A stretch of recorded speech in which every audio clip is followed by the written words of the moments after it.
I'm Cormac O'Malley, son of General Ernie O'Malley. Welcome to Ernie's Journey, the monthly series where I share stories about my father's role during the Irish War of Independence and the Irish Civil War from 1920 to 1924. How he left studying medicine to train thousands of volunteers to fight the British, and he rose to the highest ranks of the IRA, the Irish Republican Army, by age of 23. How he was imprisoned, tortured, and escaped. These are some of the stories. Welcome to Ernie's Journey. In this episode, I want to cover a couple of points. The first being the oath administered to the IRA in 1920. Second, how the IRA tactics were changing during that time. And thirdly, the death by assassination of Thomas MacCurtrain. So in the first instance, I want to read what the oath was. And this is an oath which Michael Collins told Ernie O'Malley was under discussion when Ernie was working under Michael Collins in Dublin in early 1920. And the oath reads as follows. I do solemnly swear or affirm that I do not and shall not yield a voluntary support of any pretended government, authority, or power within Ireland, hostile or inimical thereto. And I do further swear or affirm that to the best of my knowledge and ability, I shall support and defend the Irish Republic, which is Dáil Éireann, against all enemies, foreign and domestic, and that I will bear true faith and allegiance to the same, and that I take the obligation freely without any mental reservation or purpose of evasion. So help me God. Now, this was a very important oath because it comes in the transition of the Dáil Éireann creating the first Irish government, and the Irish volunteers being put under the Dáil. And so the Irish volunteers suddenly became the Army of the Irish Republic.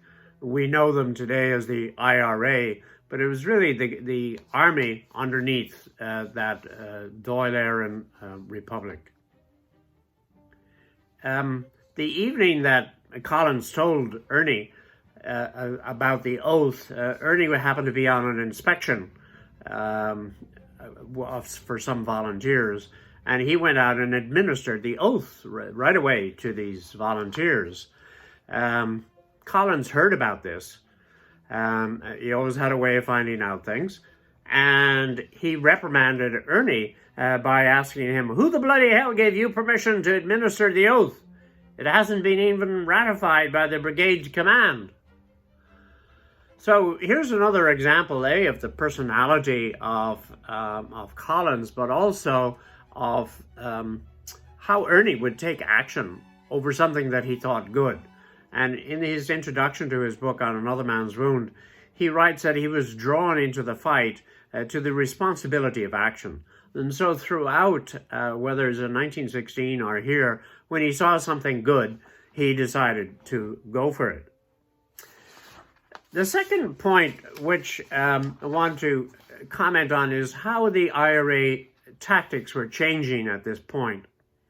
Prior to 1920, the IRA was busy in recruiting, training, arming where they could, organizing their brigades, but there was no great strategic decisions made as to how the fight should be fought. And so in early 1920, there had been occasional activities, but things started to become more organized and coordinated. And early in that year, the technique of attacking the RIC barracks as a source to secure arms and munitions and grenades and all of that, because that was a place in the local community where they were kept. And so a plan was devised bit by bit throughout the country, starting in West Cork, and then Clare, Kilkenny, Tipperary, and Monaghan, where Ernie was involved in the Ballytrain. And so within the first couple of months of 1920, there was a whole series of incidents where action was taken against the RIC. This became quite, as the technology, as the capacity to do that grew, Ernie and other organizers went around and spread the word, and local people learned how to do that. Now, on April 3, 1920, there were over 300 abandoned RIC barracks, already abandoned by them, and they were burned by the IRA in a concerted effort to make sure that the RIC did not have access to those burned out facilities to return and use them. Another coordinated effect was on April 5, was to burn the local tax offices around Ireland. And so in the small towns and large towns, a coordinated effort was made to burn a considerable number of offices. Now, these local tax offices were critical to the British Empire in a certain sense, because they got information from people in terms of income, and they also got the actual money, because people paid into them. So by burning these tax offices, the IRA had a very effective tool in terms of being seen by the people, but also making sure that the empire didn't get those funds. About this time also, the IRA announced that they were going to kill spies. Now, it's a very minor element in part, but by making the broadcast, it must have put fear into all of those people who would otherwise have perhaps been inclined to talk to the RIC, and it sent a signal. And about the same time, in early April, the IRA developed a new technique, which was the use of the hunger strike. Now, the hunger strike was to be used in the future as a sort of a political token of the IRA. But in this case, when the volunteers were either waiting for trial or had been tried, they went on hunger strike. The prison gardeners had no idea what to do with them. And so eventually, for the most part, the guardians released the prisoners rather than have them die on their watch. The third point I want to talk about today is Thomas MacCurtrain. Now, a terrible thing happened on March 20, 1920, which was the assassination in front of his wife and 3 children in Cork of the Lord Mayor of Cork. This was a cruel and devastating event.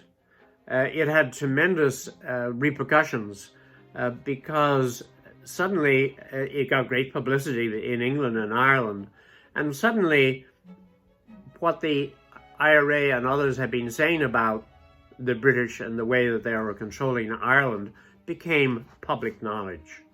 Assassinating a mayor was a terrible thing.